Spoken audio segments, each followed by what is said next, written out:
Okay, the next topic of our discussion and the very important, of course, it is the treatment of sewage. Clear? So first, we know what is meant by treatment of sewage. So we are going to treat the sewage to decrease the pollution level. Clear? So how we are going to decrease that pollution level? That we are going to discuss now. That I am going to explain now with a flow chart. So with a flow chart, so I am going to explain what are the treatments that are done in a sewage treatment plant. So we are going to take the sewage which is collected through sewers into the sewage treatment plant. So in that sewage treatment plant there exists some number of units. Okay, so now sewage is taken into all these units and each unit is dedicated to remove one pollution or one impurity. Clear? So what is that we are going to discuss within a flow chart. Even that flow chart is also important. So that is also in a previous year question. So first raw sewage.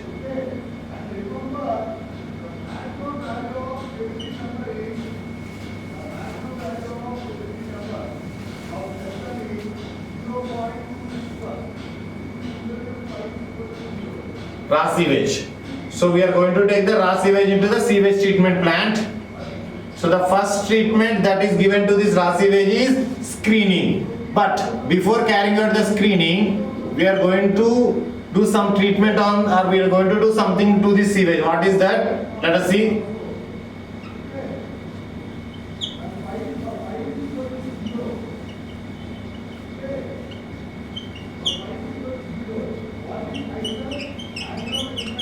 So before taking that sewage, into the screening unit, we are going to perform moderators and commutators. So what is meant by this moderator and commutator is, moderators are the units where the heavy suspended solids present in the impurities are going to be crushed.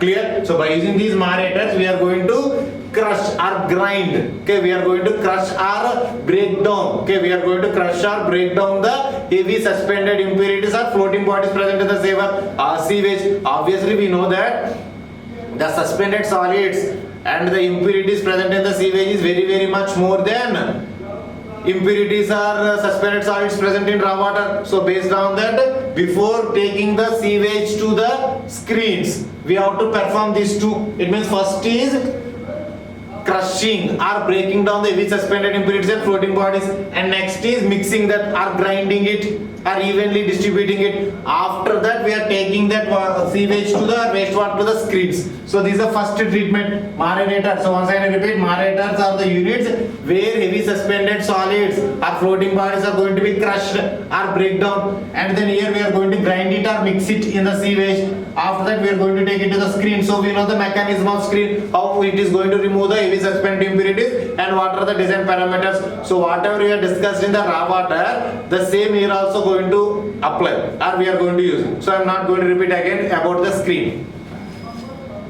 So this is the first treatment that is given to the sewage.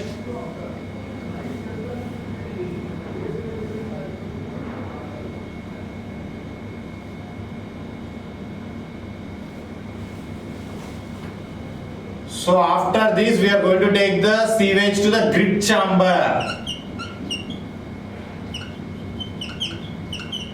Okay, we are going to take it to the grit chamber. Agree? So here, in first treatment, we have removed the heavy suspended impurities. Clear? That may be organic or inorganic nature. So irrespective of the nature of the suspended solids, we have removed all heavy suspended and floating bodies from our floating objects from the water or that sewage in this unit. Now after that, we are going to take the water to grit chamber. So in this grit chamber, we are going to remove inorganic fine suspended impurities. Sense the difference. Inorganic. Okay, inorganic fine suspended impurities that are going to be removed in a grit chamber. Clear? And how come we are going to differentiate inorganic and organic suspended impurities? Based on specific gravity. Agree? So if you study soil mechanics, in that we are going to discuss about fine grain soil and coarse grain soil, and of course organic soil and inorganic soil. So in that organic soil G, or the organic solids will have G in between 1 to 1.2. Clear? But for coming to the inorganic solids, or you can say inorganic soil, the specific gravity capital G is in between 2.6 to 2.9. It means here I am going to write G of organic. Means specific gravity of organic solids is 1 to 1.2. Here it is, or sometimes 1 to 2, in between 1 to 2 it lies. And G of inorganic is 2.6 to 2.9. So obviously based on this G, the settling velocity depends. Agree or not? So from the Stokes law, of course in the treatment of water we have discussed that Stokes law and we have derived the formula for the settling velocity if the laminar flow is there. So if the laminar flow is there and Reynolds number is less than or equal to 1, then what is the settling velocity Vs? Very important, number of times repeated question in GATE. What is that settling velocity formula Vs? Come on, think or recollect it. So the formula is Vs is equal to G minus 1 gamma W d square by 18 mu. So in that G is there or not? So based on that G, the settling velocity depends. So we know that for inorganic G varies between 2.9 to 2.9. So in that formula we are going to adopt that 2.9 in between 2.9 to 2.6 to 2.9. But we never adopt this. So accordingly the settling velocity will be there. Agree or not? But here see, of course in design parameter, once again I will repeat or I will explain. Usually the flow in grid chamber is transitional, so that we cannot use that formula. What is that formula? Vs, settling velocity Vs is equal to G minus 1 gamma W d square by 18 mu. But we have to use the transitional formula. What we have used in case of filters in backwash. So the flow of backwashing water in filters is transitional. So that is why what is the formula we have used there? Under root 4 into G minus 1 GD by 3 CD. Clear? So the same formula we have to use for grid chambers also in design of grid chamber. So in that formula we have to use the G, the value of G in between these two. Then this grid chamber will remove only inorganic suspended impurities. So what I want to mainly make clear is how we are going to differentiate organic and inorganic. So based on this parameter G, specific gravity. So this is a very important parameter. So based on this parameter only, we are going to differentiate organic and inorganic solids. So based on that G, we are going to differentiate and we are going to decide the settling velocity. So after calculating settling velocity, we are going to design the grid chamber. Of course, in the treatment of water itself, we have discussed sedimentation. So here grid chamber is also nothing but sedimentation tank. So there the main important parameter for the sedimentation tank is overflow rate and settling velocity. Clear or not? So for the better settlement, the Vs should be greater than or equal to V0. Then all the particles will get settled. The same concept here also for grid chamber. But the design parameters change and type of flow change. Here the type of flow is transitional. And that too, why we are adopting the different units for removing suspended solids. If we see in treatment of water, we have used only one unit. Okay, we have used only one unit for removing the suspended solids, that is simply plain sedimentation, or if it is not serve the purpose, then we go for C plus F plus S. But coming to the sewage, they present a large quantity of suspended impurities that may be organic and inorganic in nature. So we have to go for different units in removing those. So here that is the grid chamber is a one such a unit which is going to remove fine inorganic suspended impurities. Clear? So that is what the grid chamber is. In grid chamber we are going to remove fine suspended impurities. After grid chamber there exists one more unit that is known as skimming tank.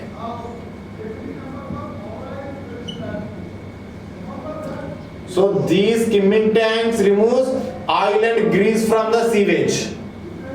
Agree? These skimming tanks remove oil and grease from the sewage. If that oil and grease is not removed, then obviously they will create troubles in the treatment of sewage in the next steps, or in the further stage. If this oil and grease is not removed, then they will create the troubles. So what are those troubles? I will discuss. Okay, but you remember, if that oil and grease is not removed from the sewage, then they will create the troubles. Okay, then they will create the troubles in the further stage or in the lateral stage of the treatment of the sewage. So this is a skimming tank. So after skimming tank there exists primary sedimentation tank.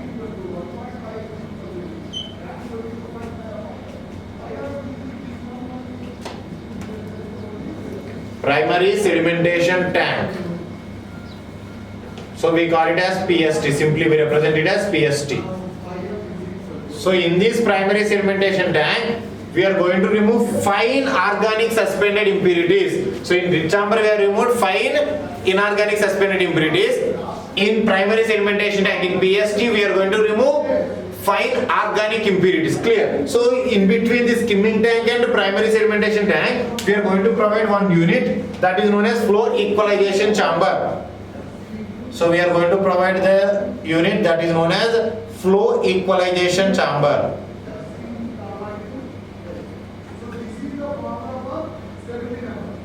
Flow equalization chamber. So actually we use this unit for maintaining the constant discharge. See, sometimes the discharge of sewage may be more and sometimes it is less. So because of that, some operational trouble takes place. Because of that, short circuiting, you can say. Short circuiting is nothing but increase in discharge or decrease in discharge compared with the design discharge. So to dampen those fluctuations occurring in the flow of sewage, we are going to use this flow equalization chamber before primary sedimentation tank. Now what is the purpose of primary sedimentation tank? To remove fine organic suspended impurity. Clear? So now from the beginning to here, if you observe, so from the screening, grid chamber, skimming tank and PST, so this total is known as primary treatment. This total is known as primary treatment or 1 degree. 1 degree means primary.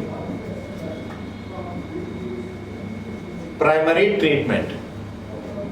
So in primary treatment, simply what we have removed? In primary treatment we have removed all kinds of suspended impurities, be it organic or inorganic or be it a large or small. So all types of suspended impurities are being removed in primary treatment. So after primary treatment we are going to take the sewage to secondary treatment unit. So that is known as second degree treatment or biological treatment. So the secondary treatment is carried out by biological means. It means by the action of microorganisms we are doing the treatment. So that is why that is called as biological treatment or secondary treatment. So from the PST,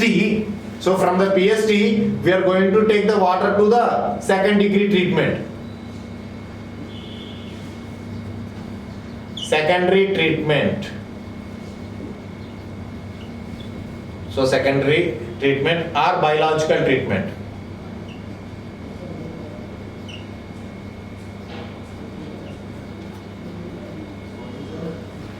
Or biological treatment.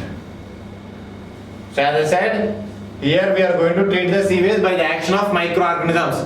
Clear? So that is why we call it as biological treatment or secondary treatment. So this is known as simply second degree.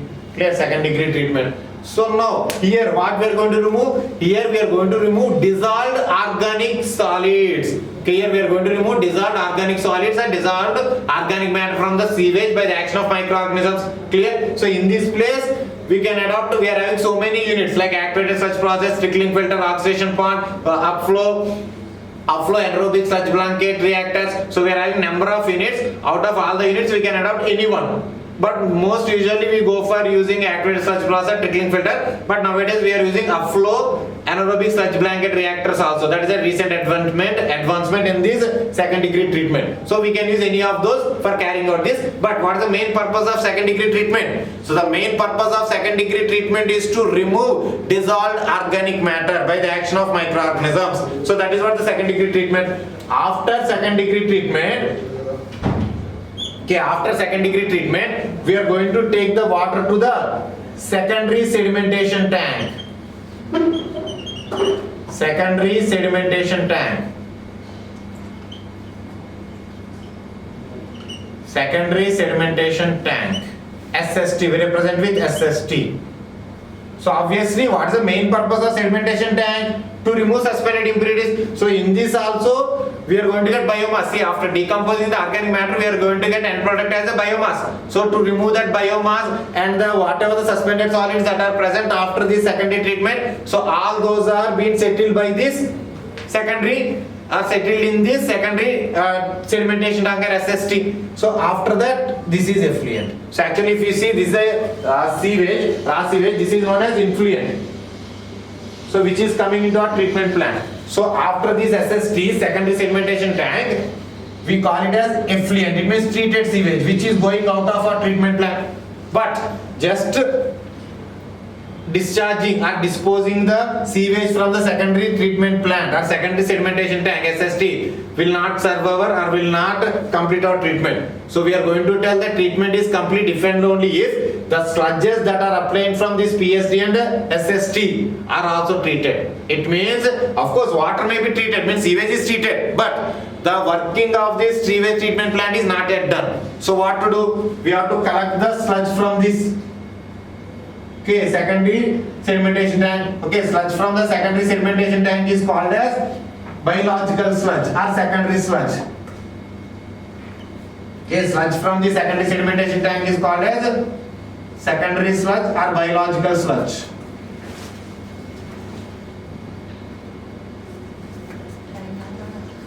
And sludge from this PSD is called as primary sludge or raw sludge. So after collecting these sludges from PSD and SST, which will have more and more water content, okay, so they are having more and more moisture content, so then we have to remove that moisture content first. Before treating the sludge, we have to remove the moisture content. So by using a sludge thickeners,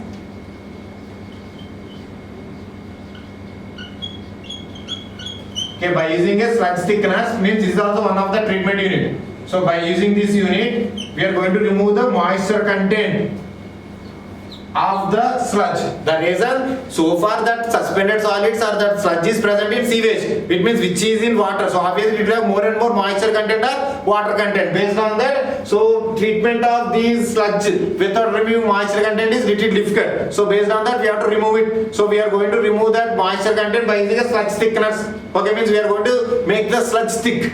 So obviously sludge obtained from PSD and SST is taken to the sludge thickeners. After, we are going to take the sludge to the sludge digestion tank.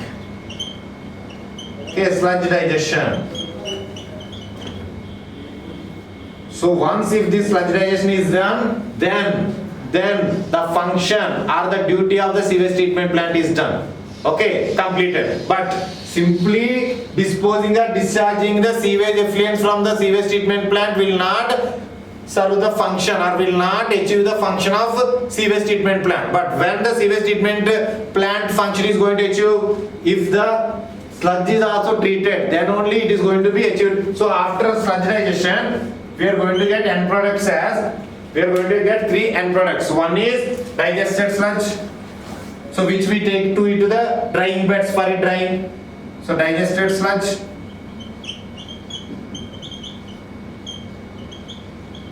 Digested sludge, we take it to the digested sludge to drying beds. We take the digested sludge to the drying beds, which can be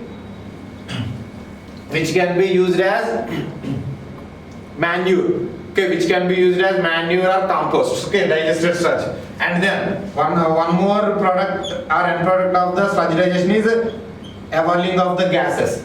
And one more product of the sludge digestion is supernatant liquid. So one more product of the, or one more end product of the sludge digestion is supernatant liquid.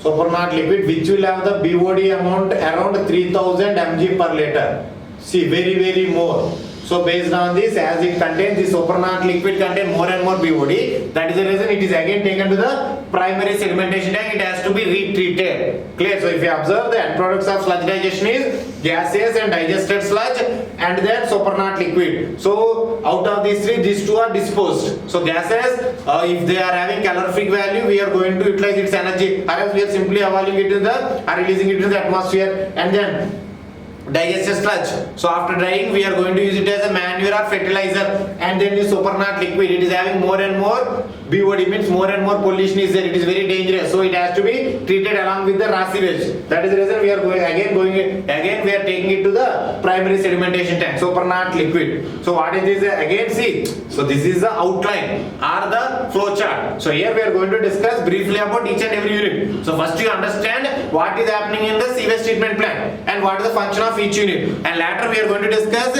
in detail about the design data and the function and principle, everything, operation and efficiencies and everything of the each unit that is present in sewage treatment plant. So this is the treatment of sewage. So simply treatment of sewage is nothing but removing its effluents, removing the impurities in from it and releasing the effluent into the or into the any location like into the river or on the land or sea. So of course we are going to discuss the disposal of sewage effluents. So there we are going to discuss where to dispose and what happened if those are disposed at that location. Clear?